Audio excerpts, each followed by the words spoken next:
Welcome back to another Legacy Short video. I'm Steve Thompson, and we continue for 30 days in the month of November, focusing on one word a day. Today's word is reframe. Might seem big to you, but if you don't reframe, or if you do reframe, you can do it anyway. See, reframe basically means you shift your perspective so you can see challenges differently in a more positive or constructive viewpoint. I'm an athletic director. Some of you know that. So writing this for this episode, I'm like, I wonder if we reframed our sports teams to, instead of wins and losses, we reframed W's and L's, wins and lessons. See, you can reframe. I think that's brilliant to learn from that loss, to see it from a different viewpoint. You can also reframe something you have to do by saying, I get to do it. Or if there's something negative you perceive ahead of you, or something you want to try, but you're convinced that you'll fail at it, instead of saying I can't, say I can or I will. It's my fear that if we do not adapt reframing into our mindsets, those negative thoughts that we once dismissed that started small will come back and grow more powerful, stronger. And then soon, before you know it, or years later, we won't leave the house because we're afraid we're going to get sick. A negative thought unaddressed just keeps returning.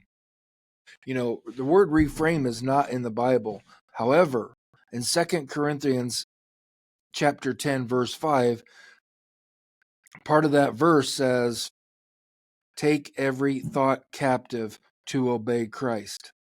See, I remember when I have a negative thought, I think of that verse. And then I just say the opposite. I say the opposite of my negative thought, because God doesn't have anger. God doesn't have negativity. So if I have a negative thought about a situation or a person, I say the opposite to get through it.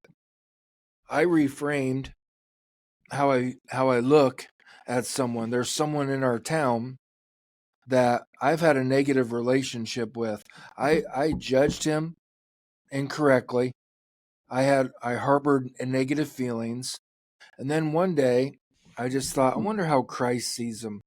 I wonder if I can reframe how I see him the way Christ does.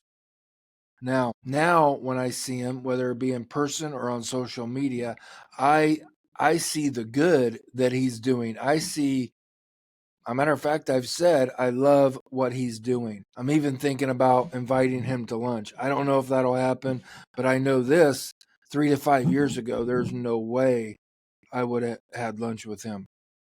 But I reframed my viewpoint. Maybe there's a relationship like that you need to reframe and be thankful. You need to see the good in someone before you harp on the bad. So try it, reframe. So get out your note card, one side write reframe. On the back, or just think, what do I need to reframe today? And at the end of your day, did I reframe the situation, the person, the interaction that the Lord put in front of me? I think reframing is very powerful, and I think it can carry you a long way. So start reframing your legacy into what it could be instead of what it isn't. And then start living it, the legacy you were born to live. Because it's a great day to live a great legacy. Take care.